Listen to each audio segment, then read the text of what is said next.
on va construire l'arbre correspondant à l'énoncé suivant.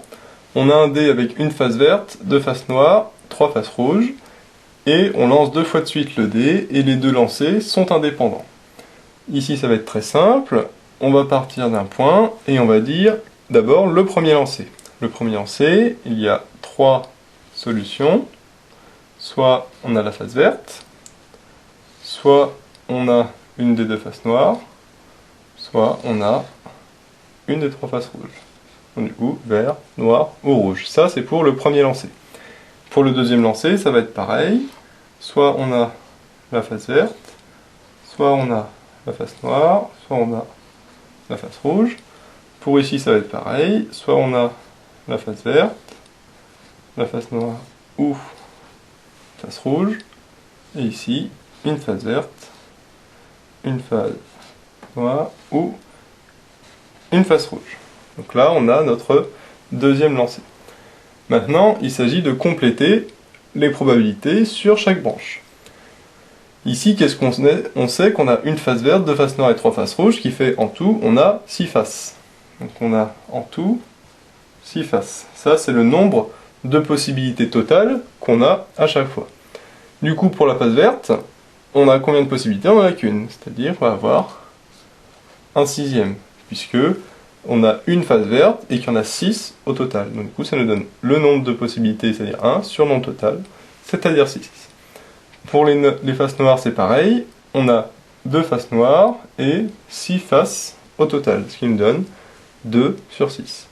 Et pour les rouges, on a 3 faces rouges et 6 possibilités au total, ce qui nous donne 3 sixièmes. Voilà. Donc là, c'est très simple. 1 sixième, 2 sixièmes et 3 sixièmes. Et si on additionne les 3, on voit que ça fait bien 1, puisque ça nous donne 6 sixièmes, et 6 sixièmes, ça fait bien 1. Et quand on additionne les branches, ça doit nous donner 1. Ici, ça va être pareil, puisque on a dit que les 2 lancers sont indépendants. Donc il n'y a aucune relation entre les 2 lancers. Donc celui-là, ça va être exactement pareil. 1 sixième pour la face verte, 2 sixièmes pour la face noire, et pour la face rouge, 3 sixièmes. Voilà, c'est très simple. Là, pour ici, ça va être aussi pareil, puisque on a dit que c'était indépendant, donc il n'y a aucune raison pour que ça change. Donc 1 sixième, 2 sixièmes et 3 sixièmes. Et là, même raisonnement, 1 sixième, 2 sixièmes et 3 sixièmes. Voilà. Donc bien sûr, à chaque fois la somme des probabilités vaut 1. Et donc, il n'y a aucune difficulté, puisqu'il suffit de dire pour le premier lancer, on a 3 possibilités, et à chaque fois, pour le deuxième lancer, on a aussi 3 possibilités à chaque fois, ce qui nous donne toutes les possibilités. Et donc c'est bien sûr le même, les probabilités ici sont les mêmes que celles qui sont là, puisqu'on dit que c'est indépendant, donc il n'y a pas de raison pour que ça change. Et pour calculer chaque probabilité, on fait le nombre de possibilités sur le nombre total. Ici, on avait 6 faces, du coup à chaque fois ce sera divisé par 6, et au numérateur on met le nombre de faces qui sont favorables. On rappelle rapidement l'énoncé de l'exercice. On avait des sondages, et si le sondage est positif, le suivant a une probabilité 0,6 d'être positif. Si le sondage est négatif, le suivant a une probabilité 0,9 d'être négatif. Et Pn, c'était P de Vn, par définition. Et il fallait montrer que Pn plus 1 égale 0,5 Pn plus 0,1. Ce qu'on va faire, c'est d'abord un arbre, comme d'habitude, en disant que ici, on est à n-1, et à ce moment-là, on a soit Vn, soit Vn bar. C'est-à-dire soit le sondage est positif, soit le sondage est négatif. Donc on va le noter Vn bar. Et pour celui d'après, du coup c'est Vn plus 1 ou Vn plus 1 bar. Parce qu'une fois que celui-là est positif, soit celui d'après est positif, soit celui d'après est négatif. Et pour Vn bar c'est pareil, soit le n plus unième est positif, soit le n plus unième est négatif, donc Vn plus 1 bar. Maintenant, il suffit de compléter toutes les branches. Par définition, Pn c'est P de Vn. Du coup, ici on a Pn. Et donc, ici, comme on sait que la somme des deux vaut 1, on sait que ici c'est 1 moins Pn. Puisque 1 moins Pn plus Pn, ça donne bien 1. On sait, sinon on peut faire autrement. Ici c'est Vn bar, et on sait que Vn bar c'est 1 moins P de Vn, et 1 moins P de Vn ça donne 1 moins Pn. Maintenant il faut compléter les branches qui sont ici. C'est là qu'on va utiliser nos deux hypothèses de départ. Si le nème est positif, ça veut dire qu'on est ici. Positif, ça veut dire qu'on est là. À ce moment-là, le suivant a une probabilité 0,6 d'être positif, c'est-à-dire que Vn plus 1, ici, c'est 0,6. Puisque si on est positif, c'est-à-dire qu'on est là, le suivant a une probabilité 0,6 d'être positif, c'est-à-dire positif c'est celui-là, et on sait que la probabilité c'est 0,6.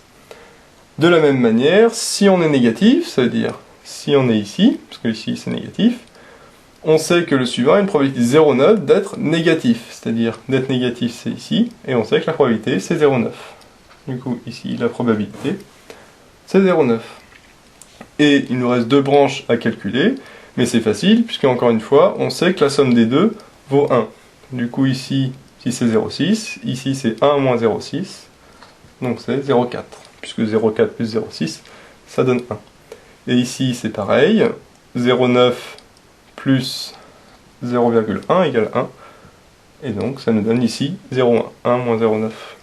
Et donc, maintenant, on a notre arbre qui est fait. Une fois qu'on a notre arbre, on peut calculer Pn plus 1, parce que Pn plus 1, par définition, on remplace n par n plus 1, c'est P de Vn plus 1. Alors P de Vn plus 1, on regarde. Vn plus 1, il est ici et ici. Du coup, il y a deux chemins différents. Il y a celui-là et celui-là. On va les mettre hop, comme ça. Ça, c'est le premier Vn plus 1. Le deuxième Vn plus 1, il est ici. Et du coup, on a deux chemins différents, et on sait que quand on a deux chemins différents, on va les additionner. Du coup, ça va être ce chemin-là, plus ce chemin-là. Alors ce chemin-là, on multiplie les probabilités, ce qui nous donne Pn fois 0,6, ça c'est le premier chemin, plus le deuxième chemin. Le deuxième chemin, c'est 1 moins Pn fois 0,1. 1 moins Pn fois 0,1. Et maintenant, il n'y a plus qu'à développer. Ça nous donne Pn fois 0,6, on va l'écrire plutôt 0,6 Pn. Et ici, on développe. 1 fois 0,1, ça donne 0,1. Et moins Pn fois 0,1, ça donne moins 0,1 Pn. 0,6 Pn moins 0,1 Pn, ça nous donne 0,5 Pn. Parce que 0,6 moins 0,1, ça donne 0,5. Et il reste le plus 0,1. Et là, on a montré que Pn plus 1 vaut bien 0,5 Pn plus 0,1. Donc là, la méthode, encore une fois, est très simple. On fait l'arbre, parce qu'une fois qu'on fait l'arbre, on voit que le calcul est immédiat. Le calcul, il a duré 30 secondes, même pas. C'est surtout la construction de l'arbre qui a été importante. Et le calcul a été rapide grâce à la construction de l'arbre. Alors l'arbre, ici, il est un peu particulier, puisqu'on part pas de 1, on part de n en fait. Parce que nous, ce qui nous intéresse, c'est n et n plus 1, c'est pas ceux d'avant. Du coup, on dit soit on a Vn, soit Vn bar, soit c'est positif, soit c'est négatif, et après ça se redécoupe. Sauf que attention, c'est pas, on n'a pas Vn et Vn bar encore, on a Vn plus 1 et Vn plus 1 bar, puisque cette fois-ci, on était à n, donc celui d'après, on sera à n plus 1. Ici c'est le nème sondage, donc ici c'est le n plus unième. Mais c'est toujours le même principe, c'est Vn plus 1, Vn plus 1 bar, et ici, bien sûr, c'est pareil. Après, ce qu'il faut remarquer, c'est comment utiliser ces hypothèses. On va bien voir que si c'est positif, le suivant est 0,6 d'être positif. À ce moment-là, on dit si c'est positif, c'est-à-dire qu'on est là. Et donc, le suivant positif, c'est ici. Et donc, du coup, entre les deux, c'est 0,6. Ici, c'était pareil. Si celui-là est négatif, le suivant est négatif avec une probabilité de 0,9. Donc, négatif et négatif, c'est ici. Et donc, ça fait 0,9. Et une fois qu'on a fait ça, le calcul de Pn plus 1 est très rapide.